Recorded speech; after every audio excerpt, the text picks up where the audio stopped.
Soalnya ini seru banget. Apalagi dari Kak Gendra juga bakal nge-push sepertinya ke tempat dari Strangers. Mereka mau retake. Dan ini dia dua pemain dari Kak Gendra. Selamat tidak dong. Acul, pahit, astaga.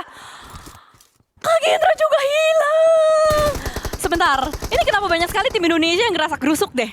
Tadi kayaknya topik pembicaraan kita di awal semua bermain dengan lebih safety, lebih tenang, lebih objektif. Tapi kayak objektifnya udah nggak cuman ke arah kompon buat ke late game ya. Udah objektif poin yang mereka kejar untuk bisa mendapatkan tambahan dari eliminasinya. Dan sekarang pom bensin mungkin bakal diledakkan oleh pemain-pemain dari tim RRQ. Time hanya bertahan di bagian dalam satu pemain saja. Dua orang lainnya menahan di bagian luar dengan 14 vehicle yang mereka punya saat ini. Sementara RRQ sedang mengumpulkan niat dan keputusan yang tepat. Tabrak atau main dari luar aja? Masih ragu ini RRQ. Soalnya pasti secara otomatis dengan adanya tadi fight yang terus terjadi, itu pasti IGL ngebaca elimination feeds. Pasti sedang berusaha untuk menganalisa apa sebenarnya yang terjadi di luar sana. That's why kali ini dari RRQ harus lebih tenang. Satu util sudah dilontarkan menuju ke arah bagian dalam. Tem Entertainment. 4 pemain masih ada. 4 pemain sudah set up. Satu nades kembali dilontarkan sangat jauh sekali. Tapi RRQ masih selamat. Dan ini dua-duanya akan berusaha untuk merebut dan mempertahankan pom bensin. Sementara Nerpeko juga kayaknya nggak akan ada sebuah fight yang barbar. Nih nunggu opening knock-nya dulu. Sembari melihat di luar sana. Apa? RRQ yang nge-split Genfos, yes, Genfos. Emang biasanya Genfos yang nge-split untuk ngejaga di area backline biasanya. Tapi nggak tahu deh ini angle dari Genfos bisa cukup atau enggak untuk nge-cover teman-teman dari RRQ. Tapi ternyata alter ego di luar sana sudah bertegur sapa dengan The Savior. Ada satu pemain alter ego yang knockdown. Dari RRQ pun masih terus dengan taktik ancamannya. Tebar teror. Itu dia teror nades. Dari Lapar yang connect menuju ke arah satu pemain Tem Entertainment. Bakal ada balasan sepertinya dari Brad menuju ke arah bagian depan. Tidak kena siapa-siapa dong karena tidak ada orang di pohon itu. Apakah akan ada knock satu ras dari tim RRQ? Tapi belum ada gerakan-gerakan pertanda mereka ingin menabrak menuju ke arah pom bensin. Malah Tony K yang touchdown di sebuah tiang sutet cukup dekat dengan tim RRQ. Peko sudah mulai merespon dan memperhatikan gerak-gerik dan follow up dari pemain-pemain VP yang lainnya. Tapi RRQ mereka membuka target untuk menabrak menuju ke arah tim Vampire karena mereka tahu hanya ada satu yang touchdown di sebuah tiang sutet itu. Dan Tony K langsung berhasil mereka lenyapkan begitu saja dan mundur lagi. Oh ini ganti plan ya. Mereka nggak jadi komit menuju ke arah pom bensin. Mereka lebih milih untuk spot yang lain juga. Sementara kita melihat menuju ke arah The Xavier. Waduh, ngumpul dia ya. Kopi darat di satu gubuk lagi nih. Jangan-jangan kita dejavu lagi sama gubuk derita.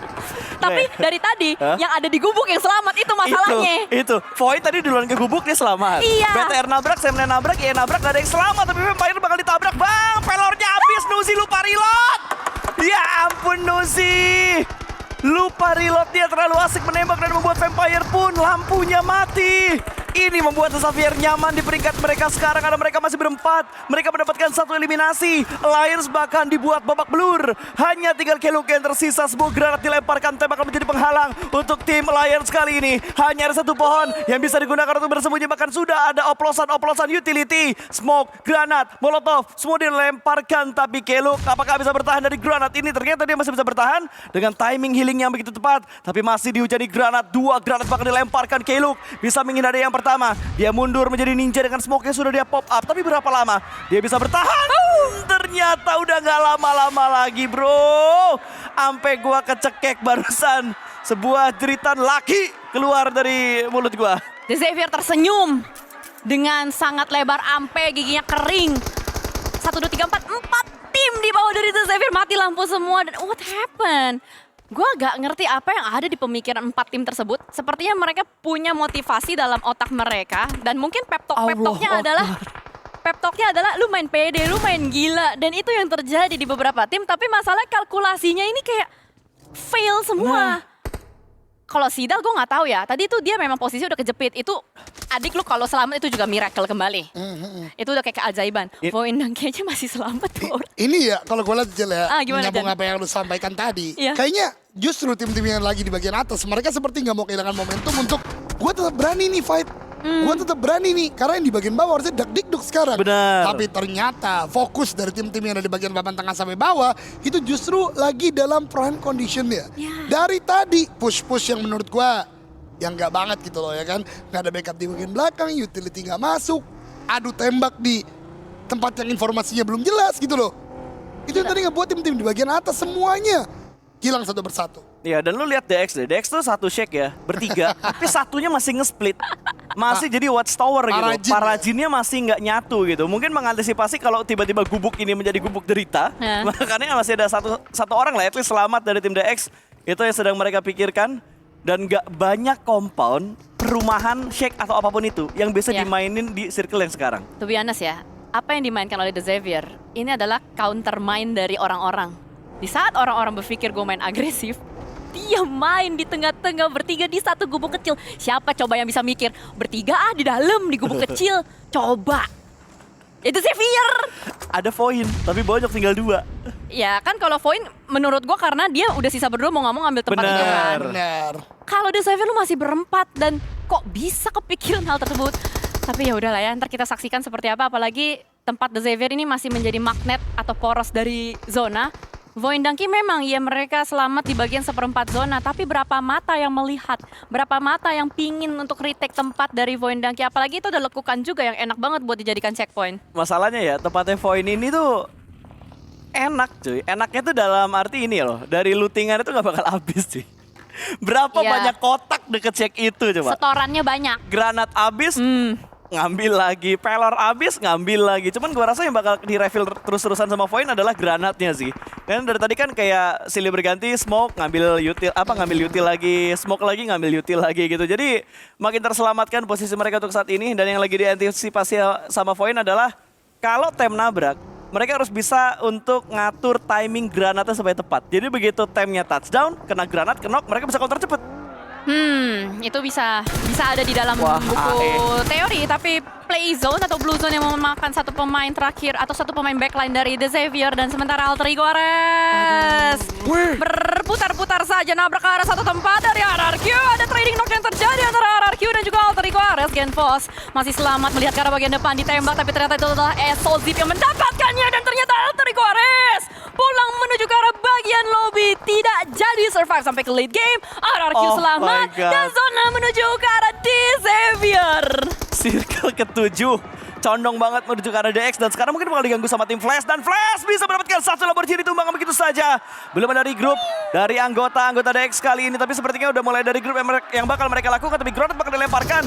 Gila, ini Flash nekat banget cuy. Mereka lowong banget loh, itu sumpah cuma smoke doang yang mereka punya dan mental yang ada di dalam diri mereka untuk men-retake tempat dari tim Xavier kali ini. Ada sebuah granat yang bakal dilemparkan kembali, tapi 3 pemain dari tim Flash sudah mulai tumbang. Ada revive yang bakal mereka upayakan, tapi smoke-nya hilang. Smoke-nya menjadi pengkhianat untuk tim Flash, dan ada granat yang bakal dilemparkan, tapi revive-nya berhasil. Masih dihujani peluru panas oleh pemain-pemain DX kali ini. Para Jin tidak terselamatkan kembali, tapi granatnya connect. Sayang banget hanya bisa mendapatkan satu, padahal kalau kita lihat dari posisinya, itu bisa buy one get one. Bener, secara penglihatan seperti itu, tapi ada obstacle, ada tempat-tempat yang bisa dijadikan hiding spot sementara waktu. RRQ bertegur sapa dengan Sam Entertainment, tapi fokus masih menuju ke arah The Xavier. Itu dia masih selamat di dalam gubuk benteng mini yang dibangun. The Xavier cukup kokoh, dan juga tim Flash, satu pemain yang masih aktif, sedang berusaha untuk merevive kawannya di belakang batu. Tidak ada needs dari Nadeti. Gua gak tahu teman-temannya masih ada needs atau tidak, tapi RRQ berpesta. RRQ masuk dari arah jam 6 dan terus sedari tadi TM Entertainment dicegal oleh RRQ, tidak mampu untuk touchdown lebih dalam lagi. Dan secara nggak langsung, Void itu di cover sama RRQ. Betul. Dan Tem kayaknya tadi ragu-ragu deh. Kalau misalkan Tem gak ragu, kayaknya mereka bakal tabrak karena common dari Void gitu. Cuman gara-gara mereka ragu, akhirnya mereka malah kontes ke arah tim RRQ. Dan Tem pun sudah dipulangkan menuju ke arah lobby. 2 tim Indonesia bertahan sejauh ini. Tapi The Xavier, mereka masuk ke late game. Ini yang berbahaya. Kalau mereka tambah lagi jumlah elimnya, tapi Razak pandangannya begitu detail untuk mendapatkan satu celah, mendapatkan pemain-pemain dari tim Flash. Tinggal satu pemain saja. N berhasil dilakukan, poin ke-7 untuk Elim. Didapatkan oleh Void Donkey ID, dan hanya Posey yang tersisa kali ini, tapi RRQ di sisi lain mendapat tembakan dari The Xavier. The Xavier juga ternyata sembari ngedefense, sembari melakukan offensive. Bose, masih terus ngegulung-gulung gaming saja karena itulah yang tersisa healing promnya. Sementara dari RRQ mulai melakukan penekanan, pressuring menuju ke arah Void Donkey. Wah, ya zona. Teror sudah mulai ditebar. RRQ 3 pemain, 4 pemain bahkan masih selamat karena sedari tadi mereka yang terus ngejaga. Dari arah selatan, satpam zonanya adalah RRQ. Kita bergeser menuju ke arah The Xavier. Please. 1 melawan 3. Wuh! Granat connect menuju ke arah satu pemain, yaitu Lamborghini. Lagi dan lagi Lambo knockdown untuk yang kedua kalinya karena nades-nya hujan granat terjadi kembali. Please. 1 melawan 1, akankah nades berikutnya yang akan menghentikan langkah kaki dari The Xavier? Here we go, the moment of truth. Ternyata mantul. Dikasih nafas lagi The Xavier-nya, dan The Xavier udah nggak punya nades lagi. Flash udah nggak punya nades lagi. Utilities sudah 0 dan itu adalah molotov terakhir dari Bose. Ini dia, the moment of truth. Apakah DX bisa melakukan reset setelah mereka babak belur, tapi Potato sudah tidak bisa bertahan lagi. Point finish di peringkat ketiga dengan 7 eliminasi yang berhasil mereka dapatkan. Tapi tembakan dari Peko lengket banget untuk bisa mendapatkan Lamborghini. Lagi-lagi bisa dituntaskan, bisa ditumbangkan, dan ternyata Bauzi masih bisa mendapatkan lootingan granat yang akan dia lemparkan. Kalau gua boleh ngomong, jangan diganggu dulu, biarkan Bauzi melemparkan util yang semua menuju ke arah DX dan Lamborghini. Termakan oleh Blue Zone dan RRQ. The King is back, but too late. Tapi nggak apa-apa, lebih baik terlambat daripada tidak mendapatkan chicken. Dan congratulations RRQ bisa mendapatkan chicken pertama mereka di hari ini. Viva RRQ! Itulah